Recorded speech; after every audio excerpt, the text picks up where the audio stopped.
everybody, CT here, out another adventure. Today we are in San Francisco at the San Francisco Maritime Park. I guess that was pretty obvious, wasn't it? And this is a park that's run by the National Park Service. They've got quite a collection of antique vessels. So, unfortunately, the ones I really wanted to go on were the ferry Eureka here and this tugboat, because I want to get up close and personal with the walking boat. You can see the beam itself there on the Eureka, but unfortunately I've got it shoved out a little ways to keep tearing itself apart against the dock. And let's go poke the Hercules.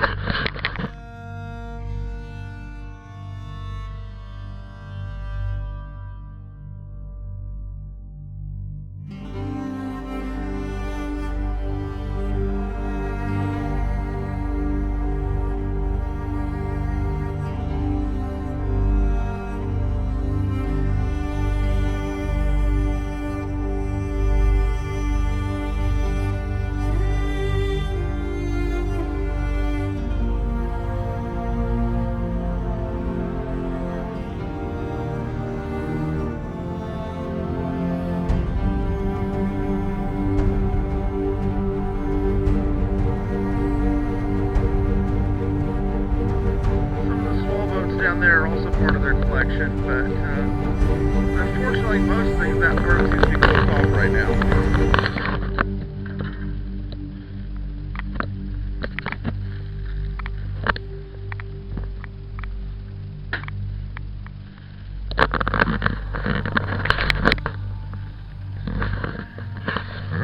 The steering gear is quite primitive. What you have there is a chain-driven rudder quadrant. The rudder post comes up through the deck right now.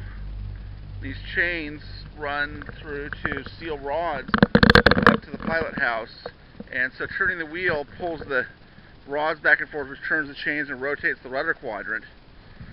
This was built, I think, 1926. Has a triple expansion steam engine, and yeah, all quite primitive. The steering rod continues down through here.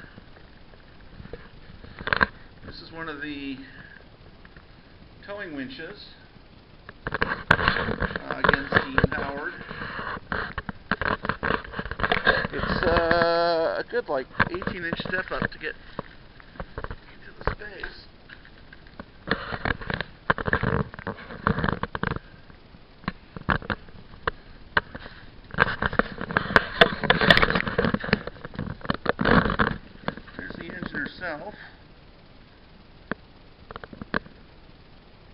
So it's a triple expansion engine, meaning the steam goes through 3 separate cylinders, one after another.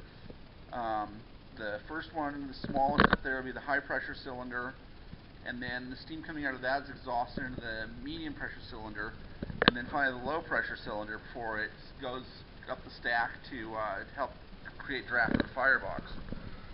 You can see there's a mezzanine level there, and then a bilge level down below.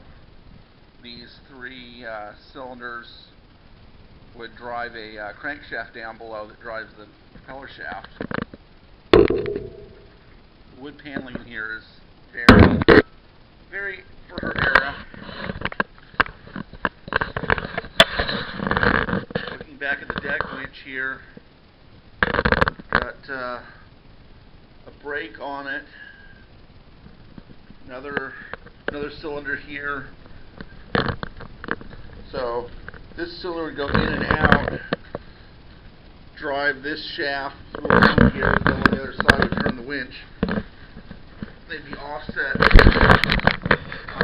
90 degrees in phase, so that one of them was always pushing and there isn't a dead spot. Same thing over here.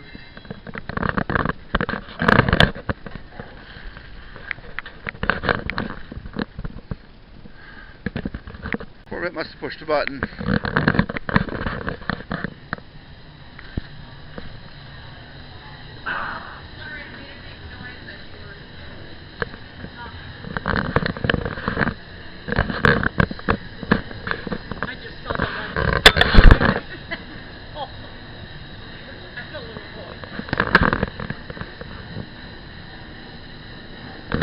the engine room from the other side. Yeah, I've seen, there's video on YouTube of this engine running, being fired up. This pipe here is probably the main steam pipe. These cables, if I had to guess, are probably for the engine order telegraph. So the big levers you see in the movies where they crank it down and back to tell the engineers what speed they want, and then the engineer responds. That's these cables right here. They're still well oiled. Let's see if we can figure out where that runs to. Yep, so you see the cables come along here, down there, and there's your engine order telegraph.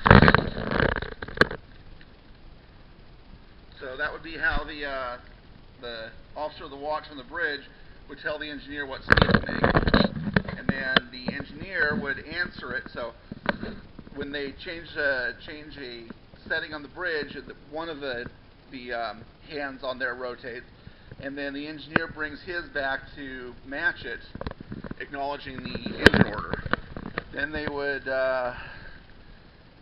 turn one of the steam valves, not sure exactly how this one's rigged, and adjust the amount of steam flowing to the engine or the reversing. Right here, this brass pipe is a speaking pipe, and that was how they would communicate by voice, is they would just yell into the tube, and the guy on the other end could hopefully hear what was going on.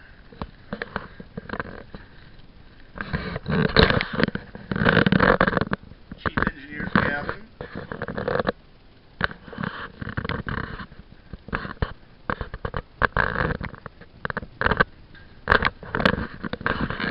I guess the oiler is down somewhere, and this is probably the uptake pipe.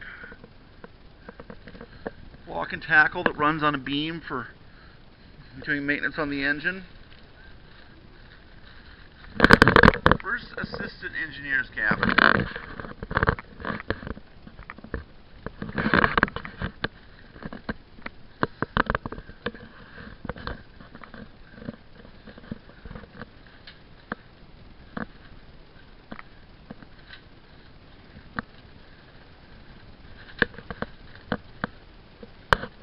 Okay, I take that back. This must be the grating over the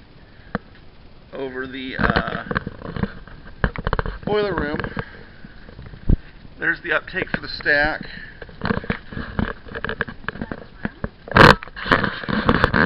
Not much of a mess.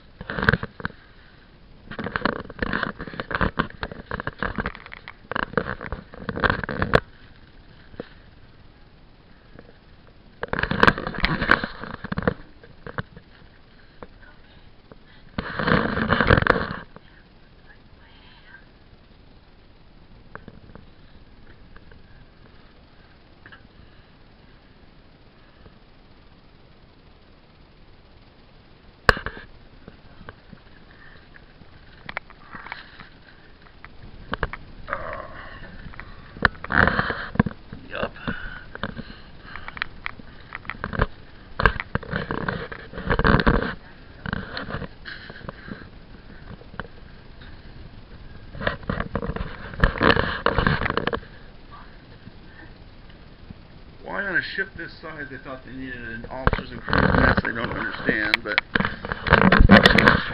such was the way of things.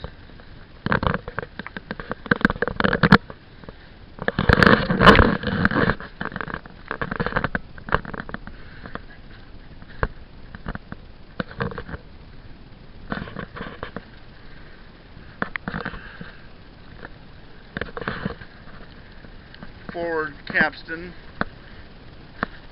anchor there. Use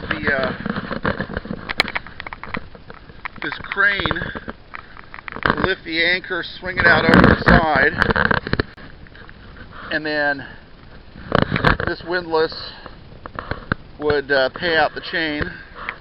That's a brake there. Somewhere there would be probably below deck, there'd be a steam engine that actually turned that.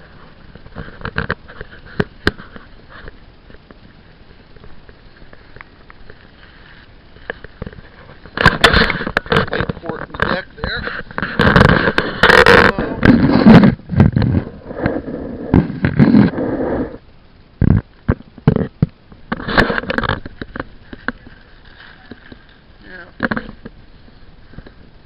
So we were following the steering gear.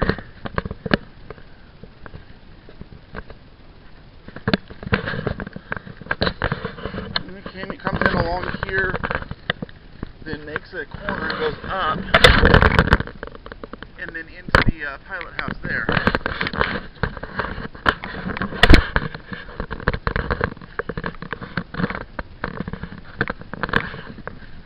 This is a 6-inch braided mooring line.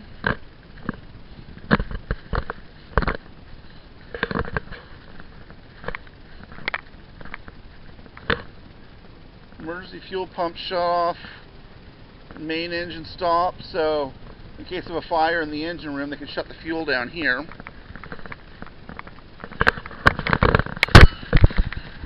Ladder up to the upper deck there. Jack.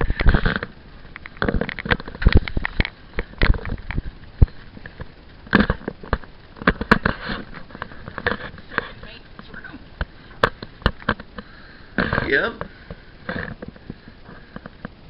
With a pipe coming up through it.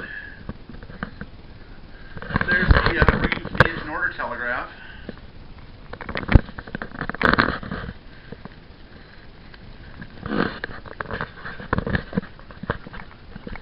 Chief mate's quarters.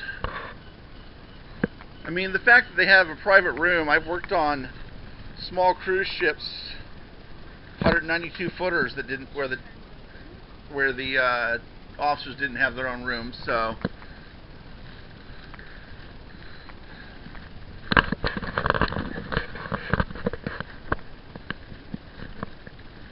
here they maintain tension on the power connector. And fuel, that's a fuel line, interesting. Possibly compressed air. Probably compressed air line for starting the engine. But you can see how that's done off of the weight and the crane arm there.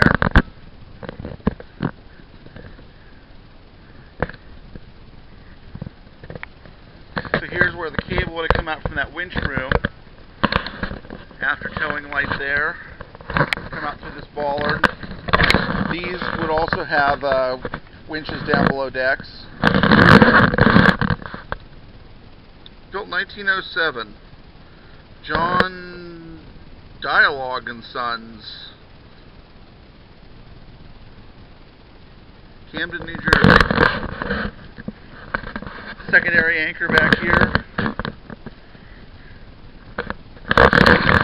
So there's the Hercules. Let's see what else we can find around here.